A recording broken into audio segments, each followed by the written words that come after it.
Assalamu alaikum. I'm here for the presentation of organic chemistry instructed by Sir Atif Ali Altaf. My name is Tanzila Khalid and roll number 5040. The topic of my presentation is localized and delocalized chemical bonding.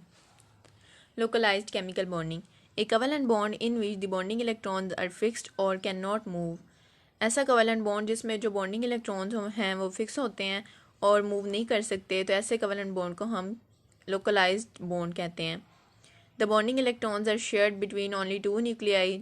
इसमें जो bonding electrons होते हैं वो सिर्फ दो nuclei के दरमियान share किए जा सकते हैं.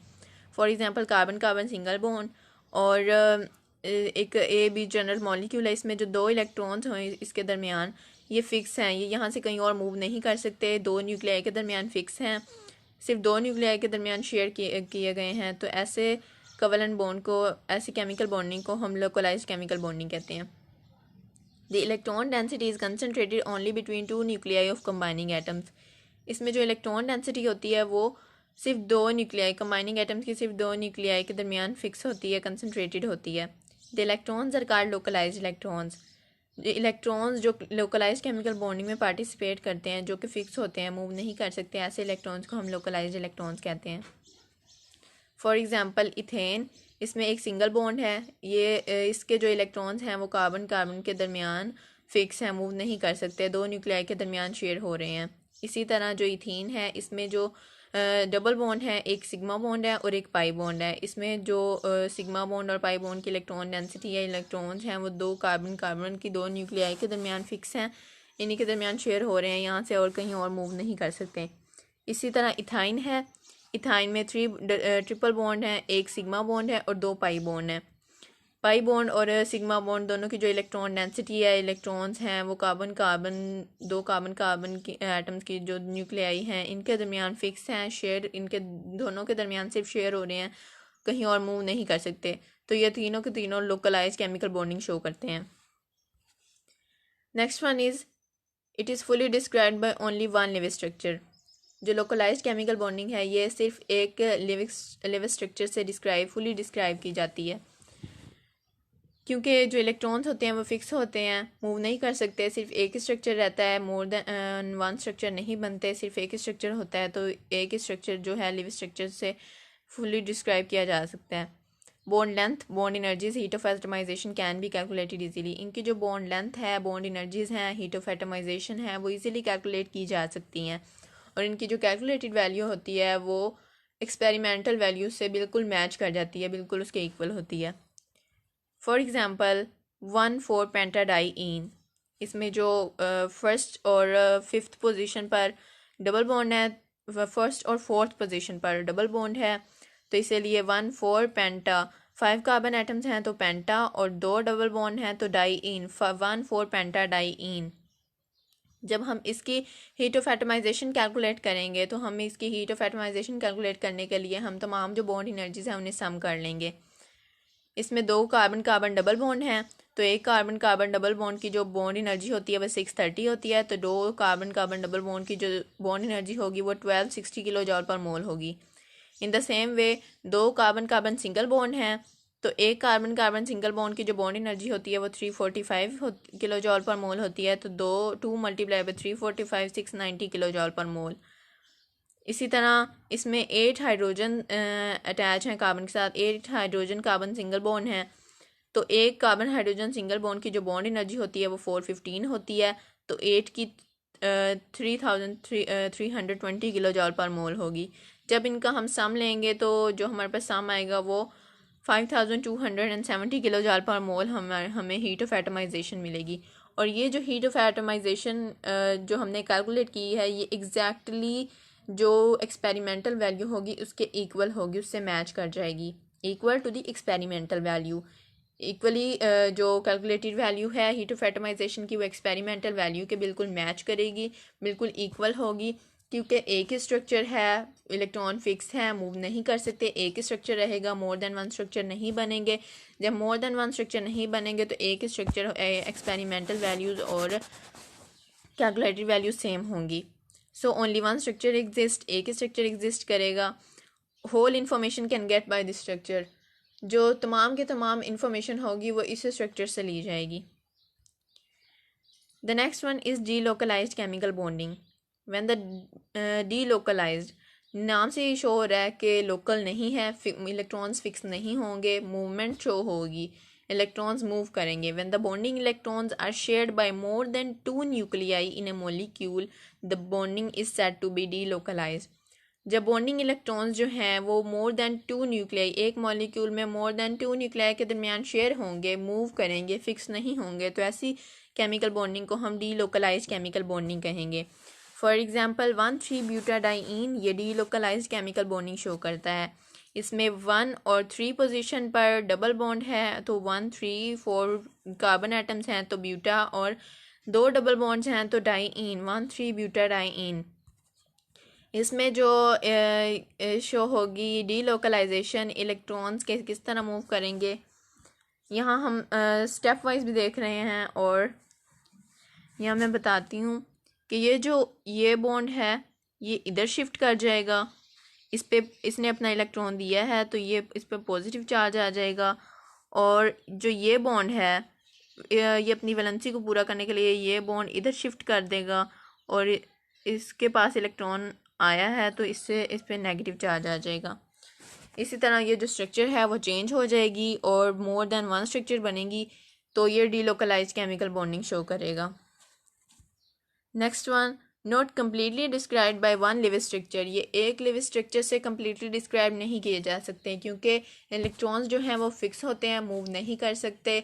मोर देन 1 स्ट्रक्चर्स बनती हैं तो मोर देन 1 स्ट्रक्चर्स के लिए सब स्ट्रक्चर्स अलग अलग डिस्क्राइब करनी पड़ेंगी, एक लिव स्ट्रक्चर से नहीं डिस्क्राइब किए जा सकते.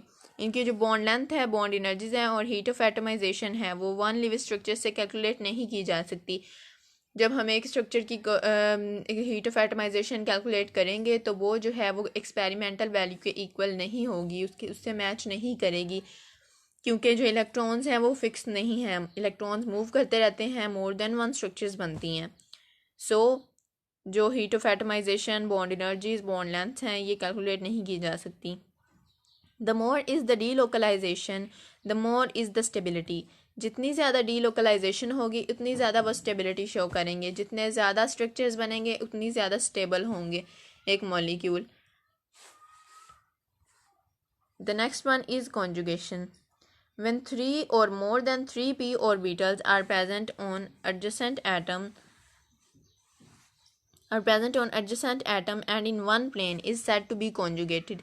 जब 3 या 3 से ज़्यादा p ऑर्बिटल्स एडजेसेंट एटम्स पे प्रेजेंट हों और एक ही प्लेन में प्रेजेंट हों तो इसे हम कॉन्जुगेटेड कहते हैं. फॉर एग्जांपल यहाँ पे 1,3-ब्यूटाडाइईन है, यहाँ पर जो p ऑर्बिटल्स हैं ये एडजेसेंट कार्बन एटम्स पर प्रेजेंट हैं, एक दूसरे के साथ वाली कार्बन एटम्स पर प्रेजेंट हैं और सारे के सारे एक ही प्लेन में हैं, तो ये कॉन्जुगेशन शो करते हैं. कॉन्जुगेशन डीलोकलाइजेशन केमिकल बॉन्डिंग की क्लासिफिकेशन है. ये इसे classification of delocalize chemical bonding भी क्या कहा जा सकता है, कॉन्जुगेशन भी कहा जा सकता है. डीलोकलाइजेशन के लिए कॉन्जुगेशन का होना बहुत ज़रूरी है. वो तमाम मॉलिक्यूल जो कॉन्जुगेशन शो करते हैं वो डीलोकलाइजेशन शो करेंगे, और जो कॉन्जुगेशन नहीं शो करते हैं वो डीलोकलाइजेशन नहीं शो करेंगे. जैसे कि 1,3-ब्यूटाडाइईन है, इसमें ये कॉन्जुगेशन शो कर रहा है तो ये डीलोकलाइजेशन भी शो करेगा. इसमें जो इलेक्ट्रॉन्स हैं, इसमें जो p ऑर्बिटल्स हैं वो इस तरह भी ओवरलैप कर सकते हैं, इस तरह ओवरलैप करके ये वाला स्ट्रक्चर बनाएंगे कि जो डबल बॉन्ड है वो 1 और 3rd पोजीशन पर होगा.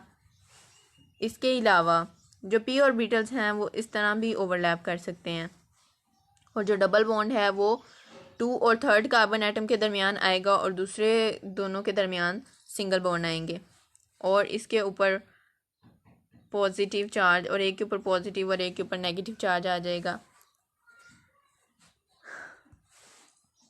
इसी तरह 1,4-पेंटाडाइईन, हमें कैसे पता चला कि 1,4-पेंटाडाइईन जो है वो ये लोकलाइज केमिकल बॉन्डिंग शो करता है. हम इसकी कॉन्जुगेशन देखेंगे कि ये कॉन्जुगेशन शो करता है या नहीं करता. इसमें जो फर्स्ट कार्बन है ये sp2 हाइब्रिडाइज्ड है और सेकंड कार्बन भी sp2 हाइब्रिडाइज्ड है, इसके दरमियान डबल बॉन्ड है, तो इनके पास एक p ऑर्बिटल होगा और इसके पास एक p ऑर्बिटल होगा. इसी तरह जो 4th कार्बन है ये भी sp2 हाइब्रिडाइज्ड है, इसके पास भी एक डबल बॉन्ड है, तो इसके पास भी एक p ऑर्बिटल होगा। इसी तरह फिफ्थ कार्बन भी sp2 हाइब्रिडाइज्ड है, इसके पास भी एक p ऑर्बिटल होगा। लेकिन जो थर्ड कार्बन है ये इसके चारों के चारों सिग्मा बॉन्ड्स हैं। ये sp3 हाइब्रिडाइजेशन शो करेगी, चारों के चारों सिग्मा बॉन्ड्स हैं। तो जो ये ऑर्बिटल्स हैं, ये p ऑर्बिटल्स हैं, ये इसी तरह ओवरलैप करेंगे।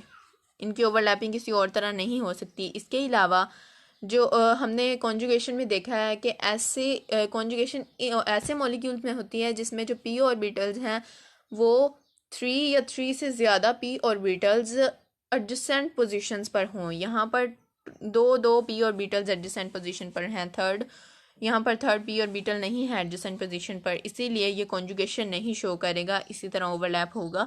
जब कॉन्जुगेशन नहीं शो करेगा तो डीलोकलाइजेशन भी नहीं होगी, और डीलोकलाइजेशन नहीं होगी तो फिर ये लोकलाइज केमिकल बॉन्डिंग शो करेगा। ओके, नेक्स्ट वन, कॉन्जुगेशन किन किन मॉलिक्यूल्स में हो सकती है। कॉन्जुगेशन, यहाँ पर एक मॉलिक्यूल है डबल बॉन्ड, सिंगल बॉन्ड और ट्रिपल बॉन्ड। सबसे पहले हमने कॉन्जुगेशन किस में देखी, सबसे पहले हमने एक डबल बॉन्ड, सिंगल बॉन्ड और डबल बॉन्ड वाले मॉलिक्यूल में कॉन्जुगेशन देखी, जो कि था 1,3-ब्यूटाडाइईन, जिसमें हमने कॉन्जुगेशन देखी for p orbitals adjacent position पर थे और उसमें जो इलेक्ट्रॉन्स हैं वो मूव कर रहे थे, उसमें हमने कॉन्जुगेशन देखी थी। अब ये है हमारे पास डबल बॉन्ड, सिंगल बॉन्ड और ट्रिपल बॉन्ड। इसमें जो ये बॉन्ड है ये अपने इलेक्ट्रॉन्स यहाँ इसमें जो ये बॉन्ड है ये अपने इलेक्ट्रॉन्स यहाँ शिफ्ट करेगा, यहाँ डबल बॉन्ड बन जाएगा और ये इलेक्ट्रॉन यहाँ शिफ्ट करेगा, यहाँ पर कार्बन होगी, तो इसके ऊपर पॉजिटिव चार्ज आ जाएगा, इसने इलेक्ट्रॉन्स दिए हैं, और इसके ऊपर नेगेटिव चार्ज आ जाएगा, इसने इलेक्ट्रॉन्स एक्सेप्ट किए हैं। तो इस तरह इसका स्ट्रक्चर चेंज हो जाएगा। स्ट्रक्चर चेंज होगा तो ये कंजुगेशन शो करेगा, और कंजुगेशन शो करेगा और डीलोकलाइजेशन केमिकल बॉन्डिंग होगी। नेक्स्ट हमारे पास एक मॉलिक्यूल है वाइनाइल chloride. वाइनाइल CH2 double bond CH bond, इसे हम वाइनाइल कहते हैं। ये जो हमारे पास स्ट्रक्चर है ये वाली, इसे हम वाइनाइल कहते हैं, वाइनाइल। और इसके साथ कोई भी ग्रुप अटैच हो सकता है, वाइनाइल क्लोराइड हो सकता है, वाइनाइल हैलाइड हो सकता है। यहाँ पर हमारे पास वाइनाइल क्लोराइड है। जो क्लोराइड है इसके पास 2 लोन पेयर होंगे, ये अपने 2 लोन पेयर्स यहाँ शिफ्ट करेगा और इसके ऊपर पॉजिटिव चार्ज आ जाएगा, और ये जो बॉन्ड है ये अपने इलेक्ट्रॉन्स यहाँ शिफ्ट कर देगा और इसके ऊपर नेगेटिव चार्ज आ जाएगा, यहाँ पर डबल बॉन्ड बन जाएगा और यहाँ पर सिंगल बॉन्ड रह जाएगा। इसी तरह ये जो स्ट्रक्चर है ये चेंज हो जाएगी और ये डीलोकलाइजेशन शो करेगा।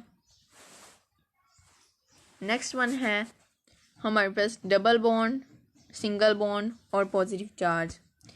इसमें जो allyl carbonation, double bond, single bond and then positive charge. यहाँ हम देख सकते हैं कि ये जो डबल बॉन्ड है ये अपने इलेक्ट्रॉन्स,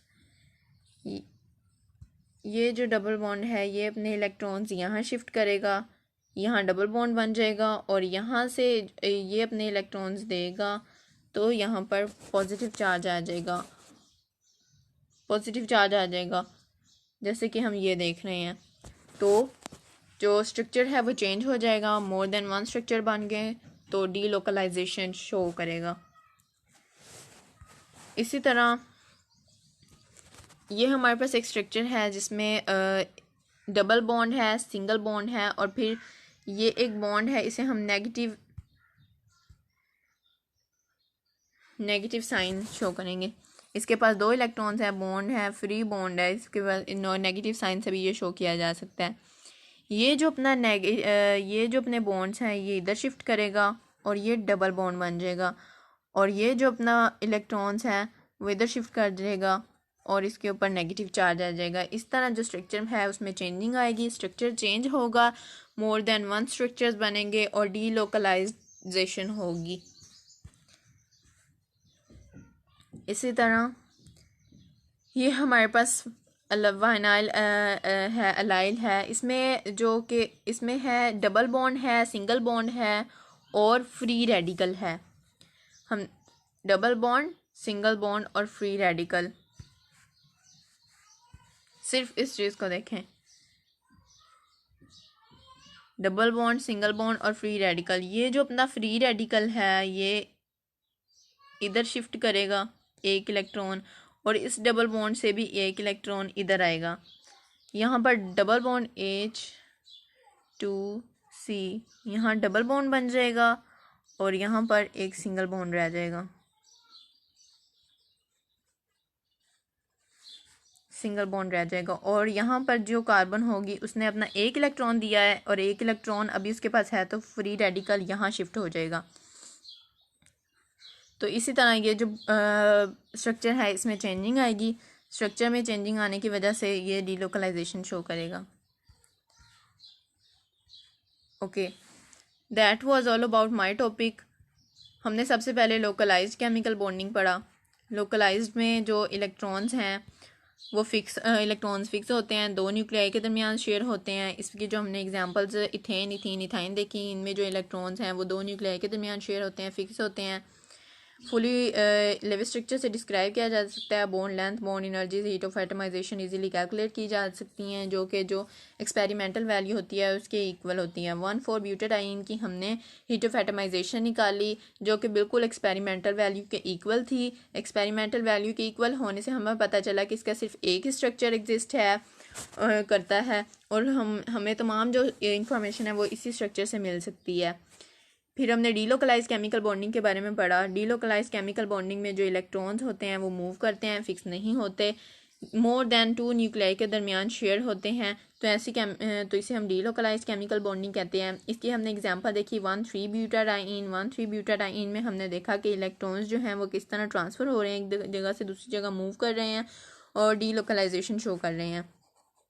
ये जो है ये एक लिव स्ट्रक्चर से कम्प्लीटली डिस्क्राइब नहीं किया जा सकता है। इसकी जो बॉन्ड एनर्जीज हैं, बॉन्ड लेंथ है, हीट ऑफ एटमाइजेशन है, वो कैलकुलेट नहीं की जा सकती है। एक स्ट्रक्चर की अगर कैलकुलेट करें तो हम वो एक्सपेरिमेंटल वैल्यू के बिल्कुल मैच नहीं करती, इक्वल नहीं होती, तो जिससे हमें पता चलता है कि ये इलेक्ट्रॉन्स फिक्स होते हैं, फिक्स नहीं होते, मूव कर सकते हैं और डीलोकलाइजेशन शो करते हैं। मोर देन वन स्ट्रक्चर्स बनती हैं।